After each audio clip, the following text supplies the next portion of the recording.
दिदी हजुरको आज राति यहाँ चोरी भयो अरे के सुनौल 3 कीर्तिपुर 2 नम्बरमा हजुरको के लग्यो दिदी? मेरो ढोकामा राख्ने आङखोरा ठुलठुलो गाग्री दुईटा तामाको गाग्री हजुर लयो राति कतिखेर आएर लयो दुईटा लग्यो हैन दुईटा लयो ठुलठुलो थियो अझै अनि हाम्रो रोशन बस्नेतजी हुनुहुन्छ मेरो पनि घरमा पूजा गर्ने बाहिर त्यो लोटाहरू र मन्दिरमा राखेको लोटाहरू चोरी भयो सबै यो टोलकै चोरी भएको छ तामाको हो सबै तामाको सबै तामाकै पूजा गर्नेहरू दिदी कति बजे देख्नुभएको थियो हजुरले? म 3:30 बजे उड्दाखेरि यता र उति बाटा जुलुङ गरे थियो अब झोला भिरेर हिँडे थियो मैले अब चोर भन्ने मलाई थाहा भएन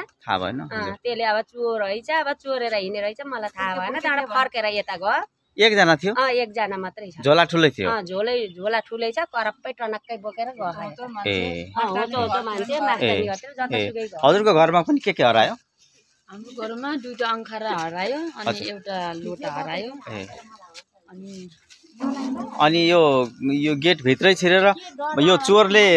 तामा र पितललाई सार्केट गरेर चोरी भयो रहेछ। कीर्तिपुर 2 नम्बरमा आज चोरी भएको छ